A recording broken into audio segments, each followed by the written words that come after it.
आज कहानी सिर्फ एक परीक्षा की नहीं बल्कि झारखंड के युवाओं के टूटते भरोसे की कहानी है। एक तरफ सपने हैं और दूसरी तरफ सिस्टम की लगातार होती नाकामी। झारखंड का युवा लगातार पूछता ही रहता है कि आखिर कब तक, लेकिन अब राज्य के राज्यपाल भी पूछ रहे हैं कि आखिर कब तक झारखंड का युवा इस सिस्टम की कीमत चुकाता रहेगा और इसका जवाब आखिर कौन और कैसे देगा। जोहार, नमस्कार, मैं मौसमी शर्मा और आप देख रहे हैं ग्लोबल मीडिया अपडेट्स। झारखंड के राज्यपाल संतोष गंगवार ने हाल ही में झारखंड पब्लिक सर्विस कमीशन की कार्यशैली पर गंभीर चिंता जताई है। लोक भवन की तरफ से भेजे गए पत्र में साफ कहा गया है कि लगातार हो रही परीक्षाओं की गड़बड़ियों की जांच होनी चाहिए और दोषियों पर सख्त कार्रवाई भी होनी चाहिए। अब सवाल यह है कि आखिर मामला इतना गंभीर क्यों हुआ। तो आपको याद होगा कि पिछले महीनों में झारखंड में एक के बाद एक परीक्षाओं में गंभीर खामियां सामने आई। सहायक वन संरक्षण यानी ACF परीक्षा, जिसमें हर प्रश्न पत्र में भारी गलतियां पाई गई। कहीं सवाल गलत था, कहीं विकल्प गलत और कहीं भाषा ही पूरी तरह असंगत। इसके बाद सिविल सर्विस परीक्षा, जिसकी आसार में भी कई गंभीर त्रुटियां सामने आई, और फिर आया सबसे बड़ा टेस्ट जेट परीक्षा। 18 साल, पूरा एक युग, 2008 से लेकर 2026 तक एक पूरी पीढ़ी इंतजार करती रही।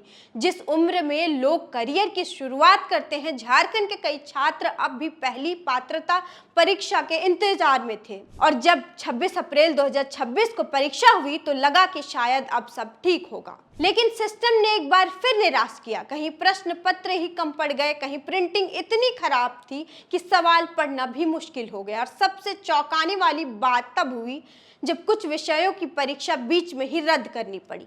अब जरा सोचिए, जो छात्र दूर दराज गांव से आए, जिन्होंने भूखे पेट तैयारी की, उम्मीद लेकर परीक्षा केंद्र पहुंचे, और आखिर उन्हें मिला क्या?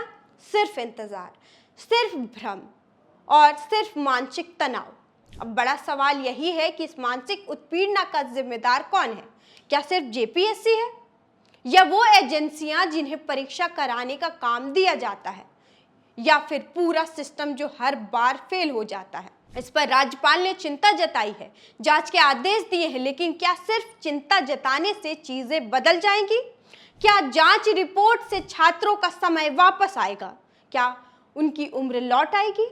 क्या उनके सवालों का संघर्ष मिट जाएगा? यहीं पर सबसे बड़ा सवाल खड़ा होता है, आखिर जवाबदेही किसकी है? क्यों हर बार गलती के बाद जांच शुरू होती है? क्यों हर बार जिम्मेदारी तय होने से पहले ही मामला ठंडा पड़ जाता है? और क्यों हर बार छात्र ही सबसे बड़ी कीमत चुकाते हैं? आज झारखंड की स्थिति ये है कि परीक्षाएं होती हैं, फिर विवाद होता है, फिर रद्द होती हैं, फिर जांच होती है और फिर सालों तक फाइलें चलती रहती हैं, लेकिन छात्रों की जिंदगी वहीं अटक जाती है। अब सबसे जरूरी बात यह है कि क्या ये सिर्फ प्रशासनिक लापरवाही है या फिर एक गहरी संरचनात्मक समस्या, जहां सिस्टम की नींव ही कमजोर है? क्योंकि अगर हर बार वही गलतियां दोहराई जा रही है तो इसका मतलब है कि सुधार सिर्फ ऊपर ऊपर ही हो रहा है। अब सवाल सीधा है, कब तक उनकी मेहनत सिस्टम की गलतियों पर खोती रहेगी?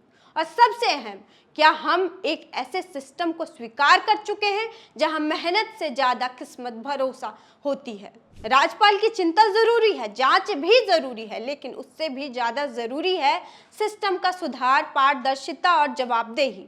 क्योंकि अब समय आ चुका है कि युवाओं को सिर्फ आश्वासन नहीं, ठोस परिणाम दिए जाए। उन्हें तारीखें नहीं, पक्की नियुक्तियां चाहिए।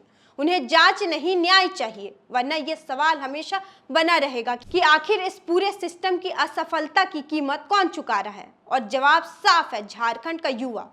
और अब भी नहीं बचाया गया युवाओं का भविष्य तो आने वाली पीढ़ियां सिस्टम पर यकीन करना तो छोड़ ही देंगी। आज बस इस सन्नाटे को चीरते सवालों के साथ अंत करते हैं, और आगे क्या होगा सबको जानने के लिए मेरे साथ बने रहिए ग्लोबल मीडिया अपडेट्स पर। और अगर आपका कोई सवाल है तो कमेंट करिए, लाइक, शेयर, सब्सक्राइब करना ना भूलिए। धन्यवाद।